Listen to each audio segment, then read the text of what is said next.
এই টাকফাটা গরমে একটুখানি শান্তি পাওয়ার জন্য আজকে বাড়িতেই বানিয়ে নিলাম কাঁচা আমের আইসক্রিম। দোকানের আইসক্রিম তো অনেক খেয়েছেন, এইভাবে করে বাড়িতেই একবার কাঁচা আমের আইসক্রিম তৈরি করে খেয়ে দেখুন। দোকানের আইসক্রিম আর খেতেই চাইবেন না। ছোট থেকে বড় সবাই ভীষণই পছন্দ করবে এই আইসক্রিমটি।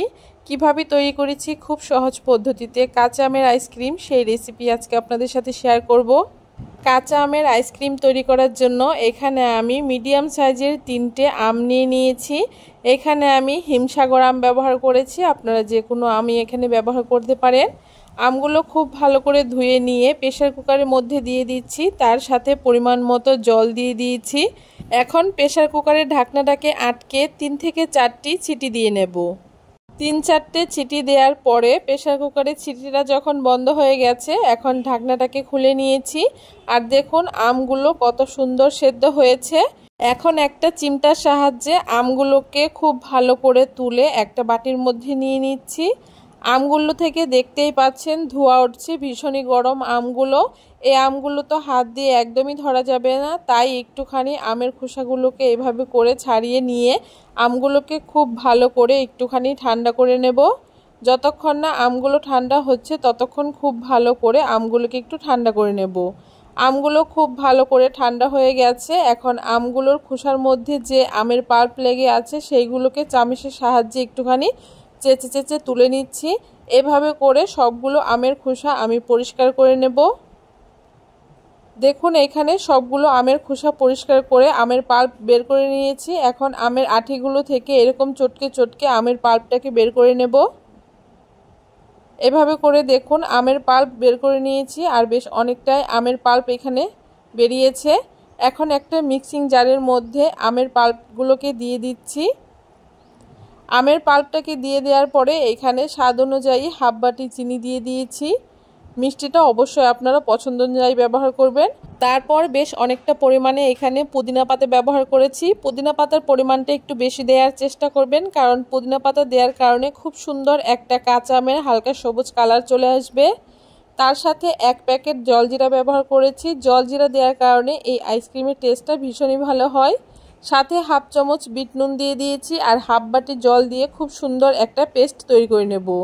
দেখুন আইসক্রিম তৈরি করার জন্য পেস্টটা একদম রেডি হয়ে গেছে। আর পুদিনা পাতা দেওয়ার কারণে খুব সুন্দর একটা কালারও চলে এসছে, হালকা সবুজ রঙের। কাঁচা আমের আইসক্রিম যেহেতু এই কালারটা বেশ সুন্দর লাগছে। এখন এখানে আমি আইসক্রিমের মোল্ডের মধ্যে আইসক্রিমগুলো বসানোর জন্য কাঁচা আমের লিকুইডটাকে ঢেলে নিচ্ছি। আপনারা চাইলে ছোট ছোট যে চায়ের কাপ আছে সেই কাপের মধ্যেও এই আইসক্রিমটা বসাতে পারেন, সেক্ষেত্রেও আইসক্রিমগুলো খুব সুন্দর হয়। তাছাড়াও প্লাস্টিকের যে জলের গ্লাসগুলো হয় সেই গ্লাসেও খুব সহজেই আপনারা আইসক্রিমগুলোকে বসিয়ে নিতে পারেন।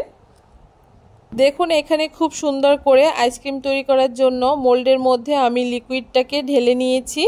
এখন আইসক্রিমের যে কাঠিগুলো আছে সেইগুলোকে খুব সুন্দর করে আমি এইখানে বসিয়ে দিচ্ছি।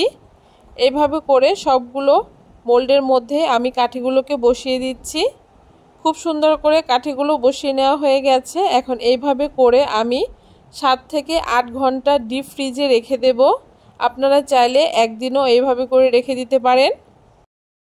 দেখুন এখানে একদিন পরে আমি আইসক্রিমের মোল্ডটাকে বের করে নিয়েছি। এখন আইসক্রিমগুলো বের করে নেব। আইসক্রিমগুলো বের করে নেওয়ার আগে অবশ্যই জলের মধ্যে 1 মিনিট মতো আইসক্রিমের মোল্ডটাকে একটুখানি ভিজিয়ে রাখতে হবে, তাহলে খুব সহজেই দেখবেন আইসক্রিমগুলো উঠে আসবে। দেখুন একটা আইসক্রিম আমি তুলে নিয়েছি, আর আইসক্রিমগুলো কত সুন্দর হয়েছে দেখে বুঝতেই পারছেন। কালারটাও ভীষণই সুন্দর এসছে, আর খেতেও দুর্দান্ত হয়েছে। এইভাবে করে অবশ্যই একবার কাঁচা আম থাকতে থাকতে কাঁচা আমের আইসক্রিম তৈরি করে খেয়ে দেখবেন, যেমন টেস্টি হয় খেতে, আর বানানোও ভীষণই সহজ। ছোট বড় সকলেই ভীষণই পছন্দ করে। এই গরমে একটুখানি শান্তি পাওয়ার জন্য একবার অবশ্যই এইভাবে করে কাঁচা আমের আইসক্রিম তৈরি করে খেয়ে দেখবেন। কেমন লাগলো আজকে খুব সহজ পদ্ধতিতে কাঁচা আমের এই আইসক্রিমের রেসিপি অবশ্যই জানাতে ভুলবেন না। ভিডিওটা ভালো লাগলে অবশ্যই সবার সাথে শেয়ার করে দেবেন, আর আমার চ্যানেলের নতুন বন্ধু থাকলে অবশ্যই চ্যানেলটাকে সাবস্ক্রাইব করে দেবেন, আর পাশে থাকা বেল আইকনটি প্রেস করে বন্ধু হয়ে আমার চ্যানেলের পাশে থাকবেন।